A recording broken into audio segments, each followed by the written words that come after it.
Hola les gens de YouTube. Aujourd'hui je vais toucher à un sujet un petit peu sensible chez les artistes, les autres. Pourquoi est-ce que c'est un sujet sensible? Eh bien parce qu'en fait quand on est artiste, on est beaucoup dans notre monde, enfin on est même carrément dans notre monde et c'est pas que c'est compliqué d'avoir des relations avec les autres ou quoi que ce soit, il y a des artistes qui sont très sociables et qui y arrivent très très bien.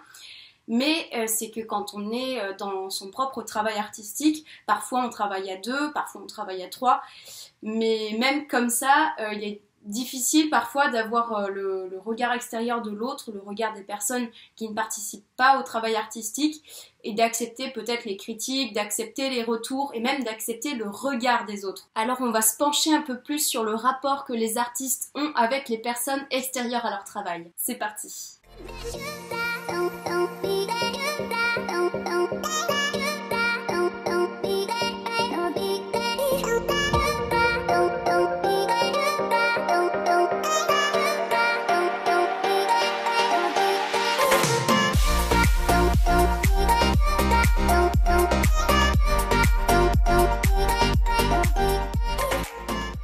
Être artiste avant tout c'est quoi? C'est avoir une phase créative pendant laquelle on est un peu tout seul ou avec les personnes qui créent avec nous et on crée justement, donc on réfléchit, on note des idées éventuellement, peut-être on dessine et après on passe vraiment à la phase créative où on est vraiment dans le flow. C'est un peu une phase d'introversion pendant laquelle on est vraiment dans la création. Et il y a des artistes pour qui c'est évident après de sortir de sa zone de confort et de montrer ce qu'on fait, peut-être dans des expositions, dans des biennales, dans des salons, peut-être sur internet, sur Instagram, Facebook, j'en sais rien. Et autant il y en a pour qui c'est absolument pas évident pour la simple et bonne raison que quand tu crées quelque chose, tu y as mis du cœur, tu y as mis tes émotions, c'est une phase de souvenir qui est juste énorme. Hein.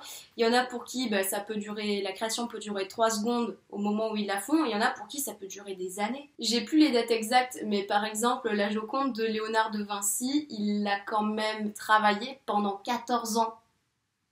C'est beaucoup, hein. Mais donc, à partir du moment où le travail de l'artiste est confronté au regard de l'autre, ça peut être des années de sa vie, c'est un long moment de réflexion, c'est vraiment quelque chose qu'il a engendré, pas comme un enfant, mais vous avez compris l'idée. Le moment où l'œuvre de l'artiste va être confrontée au regard des autres, peut se passer beaucoup de choses dans la tête de l'artiste. Donc dans cette grande entité qu'on va appeler autrui, il y a 3 catégories de personnes. Il va y avoir les personnes dites qualifiées, donc ça va être par exemple les autres artistes, ça va être des personnes qui vont avoir un suivi sur le travail de l'artiste sur le long terme, ça va être des personnes, je sais pas si l'artiste fait de la céramique, ça va être d'autres céramistes qui vont peut-être avoir un autre type de travail mais toujours dans la céramique, donc qui ont un savoir-faire technique particulier en rapport avec le travail de l'artiste. Il va y avoir les personnes non qualifiées mais intéressées par le travail de l'artiste ou par l'art en général. Ça peut inclure les proches de l'artiste, son entourage, ça peut inclure toutes les personnes du public qui sont intéressées par l'art, qui sont sensibles à l'art, qui vont aller voir des expos, etc.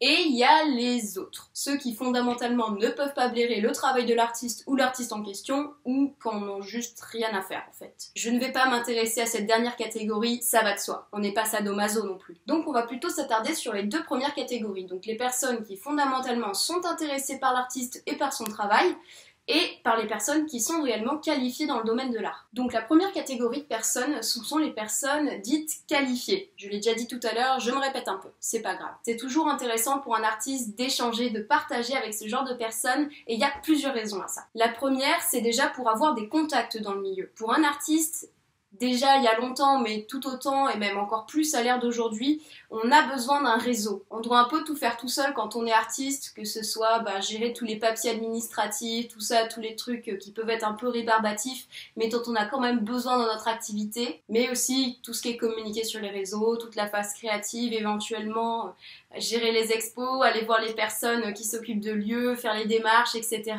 Enfin bref, ça demande beaucoup de boulot. Et c'est toujours bien quand on a besoin d'aide de savoir qu'on peut compter sur des gens qui sont plus compétents que nous dans certains domaines. Savoir qu'il y a des personnes qui savent faire certaines choses mieux que nous et en qui on peut avoir confiance, ça c'est la clé. Et quand je parle de personnes qualifiées, je parle bien sûr d'autres artistes, mais je parle aussi peut-être de professionnels du monde de l'art, peut-être de collectionneurs particuliers ou de collectionneurs de galeries, de galeristes donc, peut-être de personnes qui sont informaticiens, de développeurs web, ça peut passer par plein de domaines différents. Et ce genre de professionnels qui sont qualifiés ont un recul sur le travail de l'artiste que l'artiste n'a pas lui-même. Quand on travaille, on est là, on a la tête dans le guidon, on voit pas forcément tout ce qui se passe dans son travail, tout ce que ça dégage, et le fait d'avoir un autre regard, et un regard peut-être d'une personne qui va trouver les mots, qui va trouver peut-être je sais pas, des caractéristiques particulières, techniques dans le travail de l'artiste, c'est toujours intéressant et ça peut permettre à l'artiste derrière de construire tout un langage, de construire tout un discours sur son travail qui va lui permettre du coup de mieux communiquer sur son travail. Après, si l'idée c'est vraiment de discuter avec un artiste, faut quand même choisir son moment pour discuter avec lui. Allez pas lui parler de votre travail pendant son vernissage, ce serait dommage. Si vous rencontrez l'artiste à tous les coups pendant son vernissage, c'est un coup de chance, c'est génial, et que vous kiffez son travail et que vous avez envie de discuter avec lui, vous pouvez toujours lui laisser une petite carte ou lui demander sa carte pour le recontacter plus tard.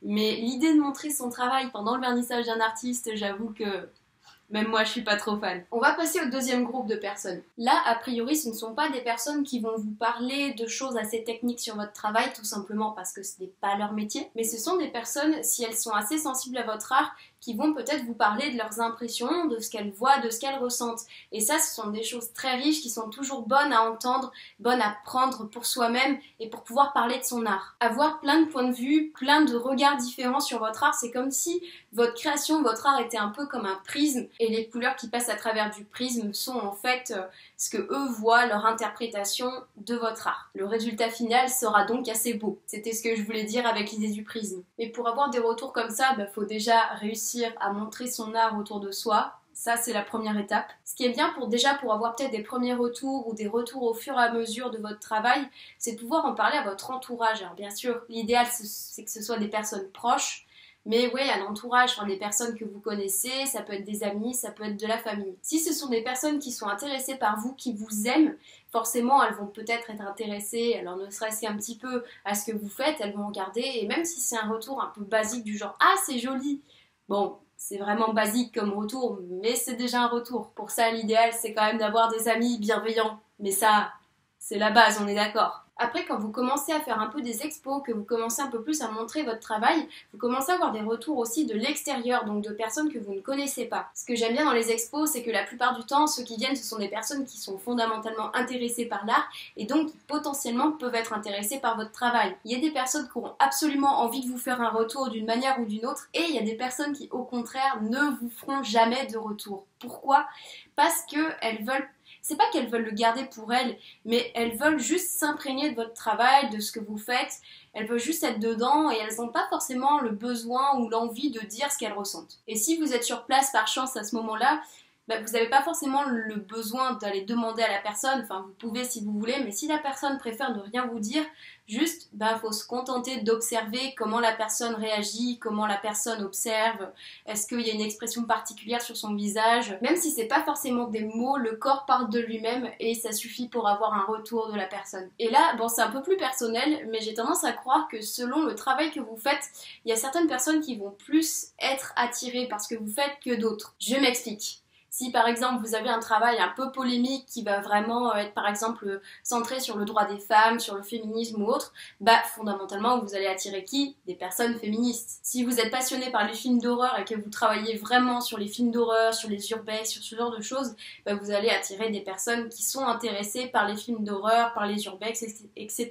Et si votre travail est plein de couleurs, plein de joie, ça pétille de bien-être, vous allez attirer des personnes attirées par le bien-être. Notre art nous ressemble, on attire donc des personnes qui sont attirées par notre art et donc qui nous ressemblent. Je pense que c'est aussi pour ça que j'adore rencontrer les gens pendant les expos, discuter avec eux parce que je rencontre toujours des personnes qui sont super intéressantes et presque c'est magique parce que ils sont pas forcément attirés par le même genre de choses que moi, mais comme ce que je fais c'est toujours plein de couleurs, les personnes que j'attire sont des personnes qui sont pleines de vie, qui sont riche intellectuellement et c'est toujours magnifique de pouvoir parler avec ce genre de personnes. C'est sur cette petite conclusion que je vais terminer cette vidéo. Si elle t'a plu, n'hésite pas à me le dire, n'hésite pas à mettre un petit like.